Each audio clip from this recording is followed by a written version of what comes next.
Hello and thanks for joining School of the American Rifle. Today's video we have two Triarc bolt carrier groups.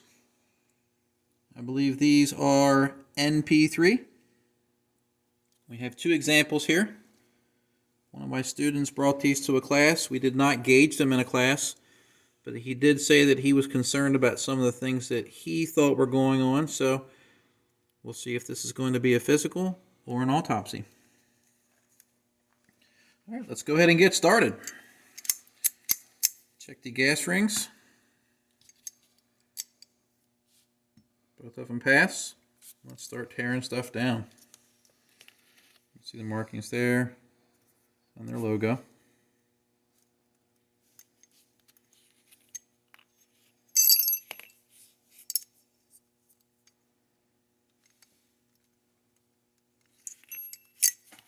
Let's get the other one.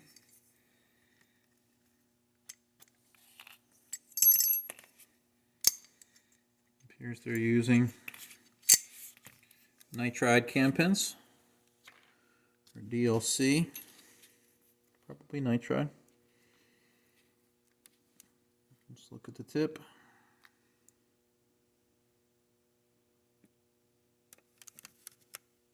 Tip looks good on that one. Let's go to the other one.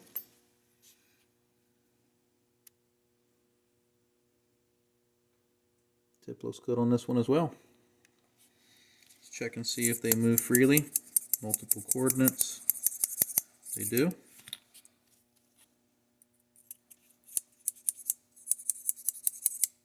Good. All right, let's check the tail. Doesn't start on the reject of either gauge, the no-go and the field, so that's good. We'll put those to the side.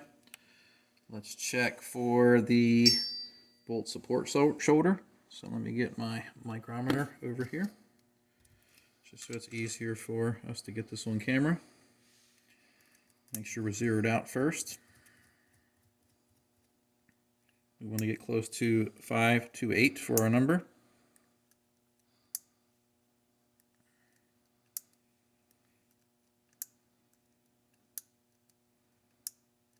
All right.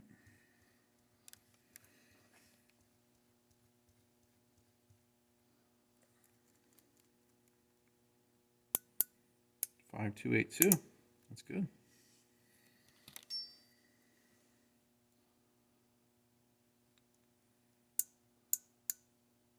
5285.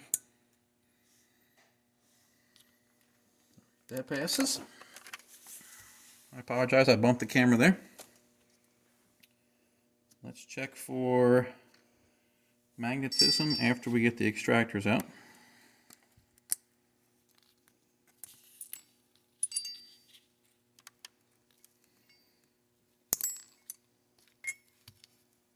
There it is. All right, let's check for magnetism. There's our little washer.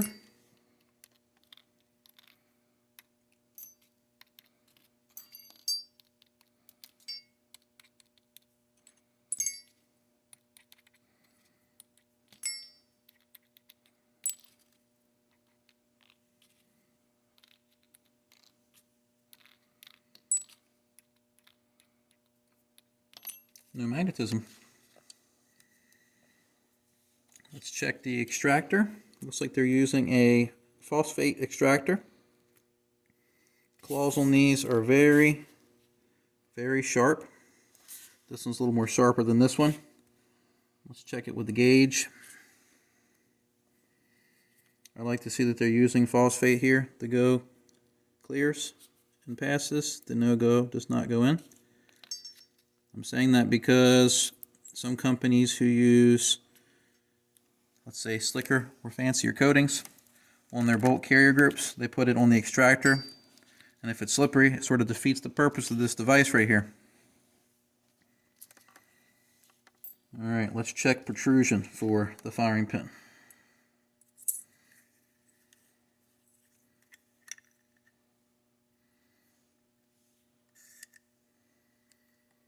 Well, that's not good.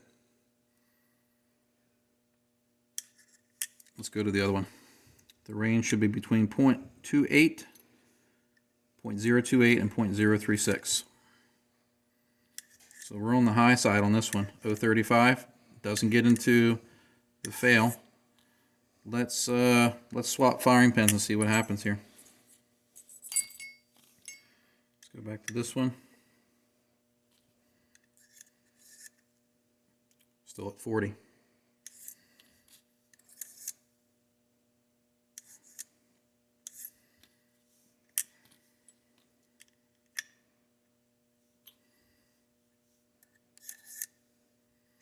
.035.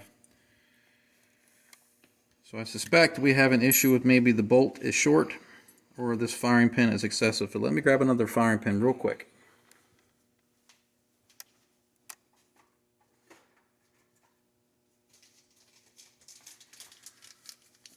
I'm going to use the Sons of Liberty one here. Let's see what we get.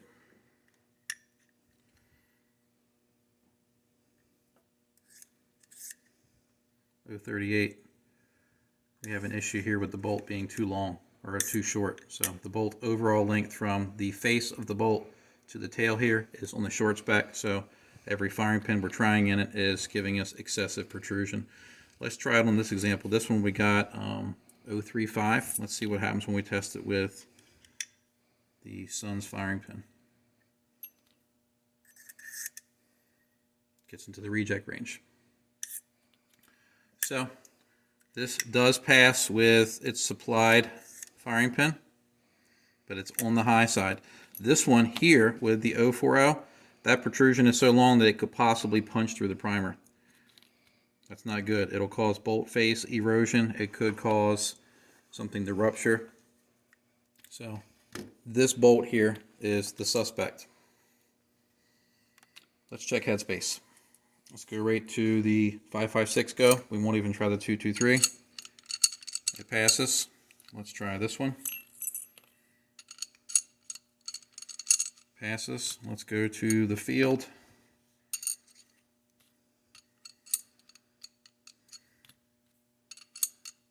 All right, they pass headspace. So what I'm going to do now is I'm going to mark one of these bolts so I know which one was the problem.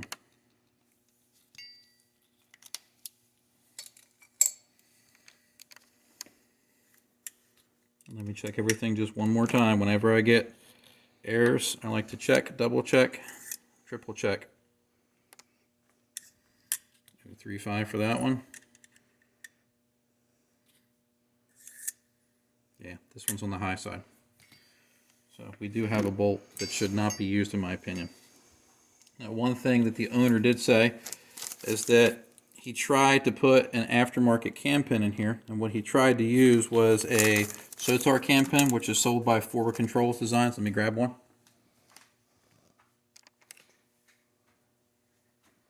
Here's one that I have. It's painted green because this is in my bins that I use in classes. He said he was not able to use one of those pins. So let's see if it fits. It does fit. So maybe the pins he has was on the large side. The thing that concerned him was he thought that the cam pins looked like the finish had been polished off.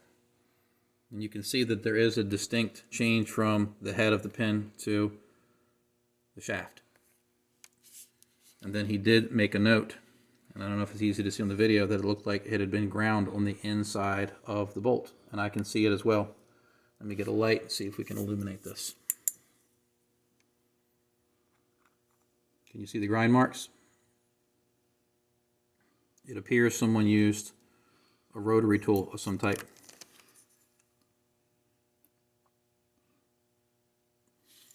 To get in here. Let's check the other one. Yep, and I can see it on this one too.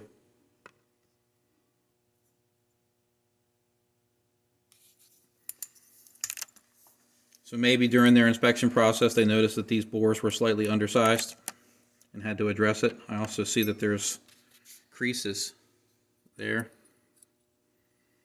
and there. Maybe when the machine was grabbing the parts, just put a mark on it. these won't have any negative effect on function. I can see it on this one too. Now let's see if it uses just the run-of-the-mill cam pen. I have a CMMG cam pen. Let's see if it takes it. It does. And there's not any slop in it.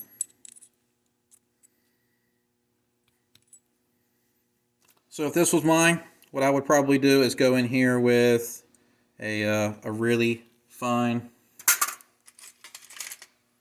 felt bit and just get rid of those rough ground surfaces, because what can happen is it can transfer wear from that ground surface to this if you don't use enough lubricant. I'm not saying that's what you should do. I'm just saying that's what I would do if these were mine. This one is a reject in my opinion already due to firing pin protrusion. Now you could find a firing pin if you had a bin of them. Keep hunting for one that's on the short spec from the flange or shoulder to the tip, and you may have some success, but you're going to have to hunt through parts to find one. Alright, so where are we at? I checked protrusion, I checked tail, shoulder. Let's do bolt face, and let's check it with the cam pin gauge. So bolt face is undersized.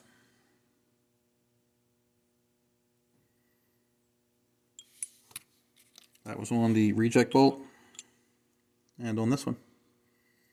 So what does this mean? This gauge is set for the spec for minimum bolt face diameter. So what can happen here? Doesn't always happen, is if you have certain factory ammunition that has a rim that's on the plus side of the SAMI specification, the brass can get stuck into the bolt face so hard that the ejector can't kick it off of the face when it tries to get it out of the gun. So some ammunition would run flawlessly with these bolts, or you might run into some that you have all kinds of erratic ejection patterns, or it even won't eject, period. So both of these could be ammunition sensitive based on failing this gauge. So both of these are getting into areas where they're giving me a little bit of concern. Let's check it with the reject gauge. Won't even start, and I figured that was going to be the case because they did make some modifications. I mean, it's possible the owner did that. It's possible. Didn't come direct from the factory, so there's always a possibility there when you see some kind of defect like that it could be induced by the owner.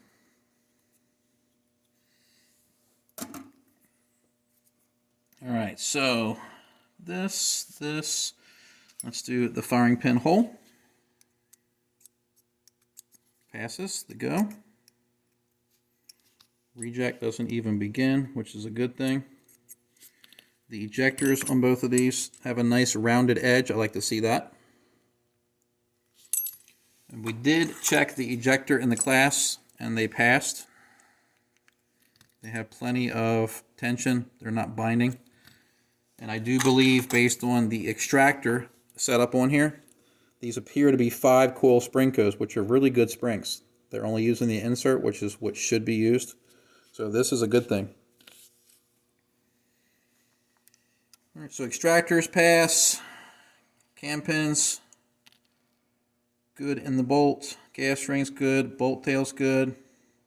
The issues are bolt face is undersized on both, and firing pin protrusion is bad on the one with the red dot. All right, let's move along. Let's check the length of these carriers.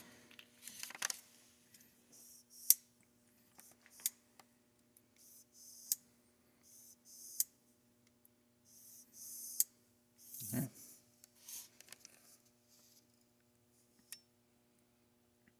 667, that's good.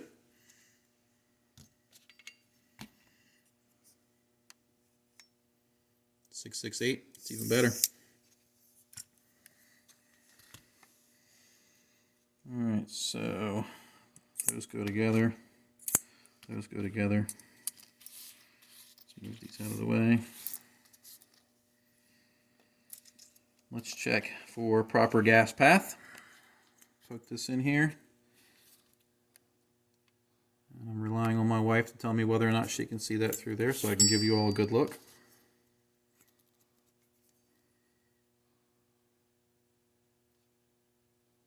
All right. We have a clear gas path.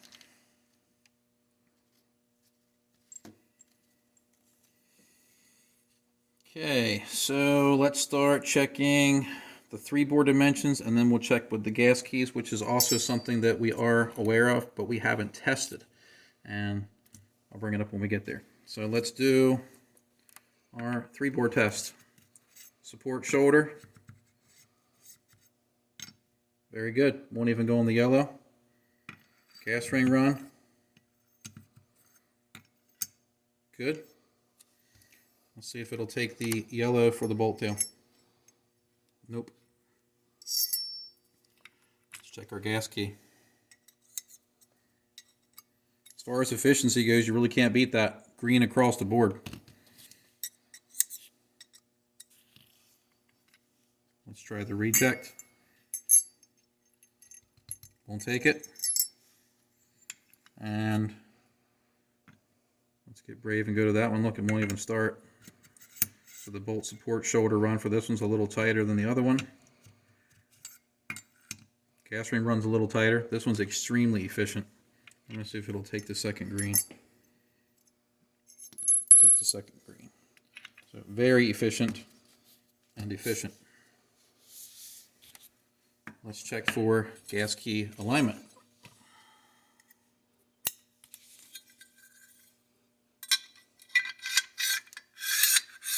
Pass.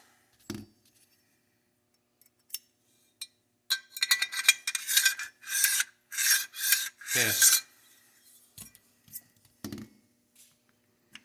Alright, now we're down to the carrier key screws.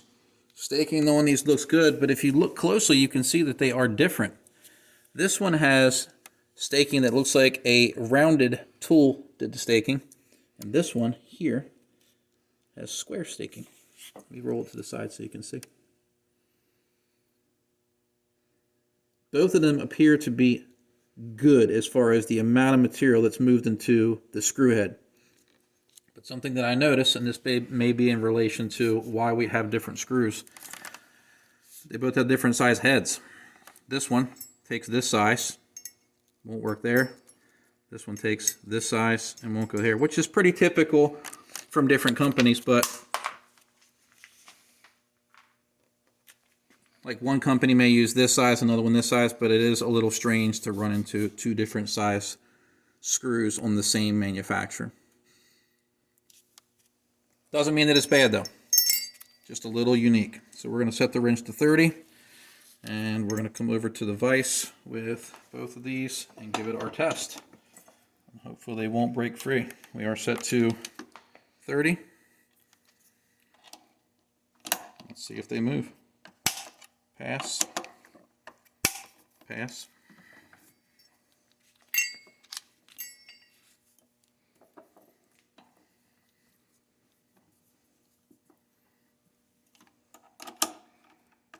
Pass.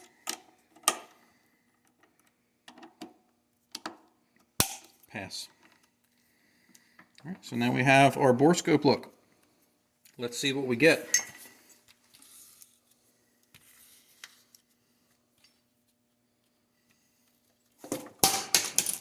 There went the torque wrench. Gonna have to get that checked for calibration.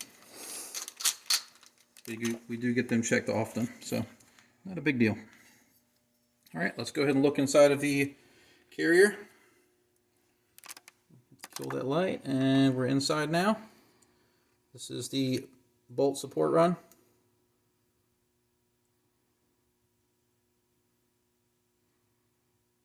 Finish looks pretty good. This is our gas ring run. We can see something there. Maybe an animal hair. Looks like it's stuck on the camera now. Finish looks really good for the gas ring run. Let's go to the bolt tail now. Not flawless, but not bad. Let me change the focus a little bit. There we go.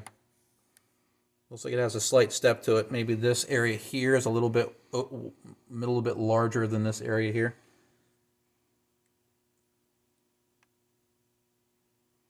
Looks a little rough there.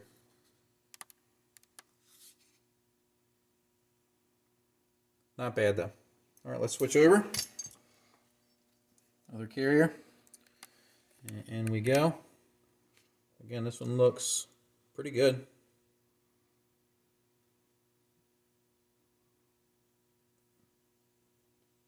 That right there looks like some possible delaminating that's occurring with the MP3. That could just be fouling from testing as well. This is the gas ring run, extremely smooth. The gas ring run and the bolt tail are what you want to see to be smooth, especially the gas ring run. That's what allows the rings to ride back and forth. And if that's rough, it's going to wear your gas rings. Here's our bolt tail. This one's better than the previous one. This one's good. So both of these, very efficient. Pass this, they pass alignment. These are both fantastic in my opinion. The issue gets into the bolts. We have undersized faces for the bolt.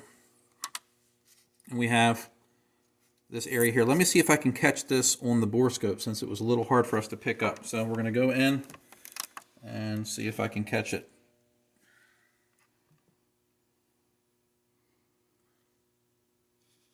Let me dim the light.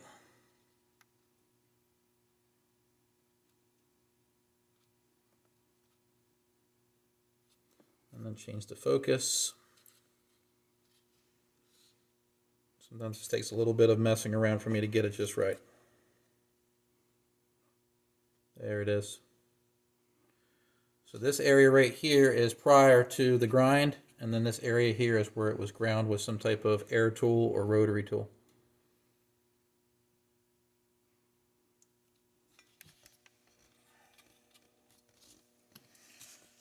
All right, so once we stop the video, we'll go ahead and put this back together. Remember that these are only 2 examples of many.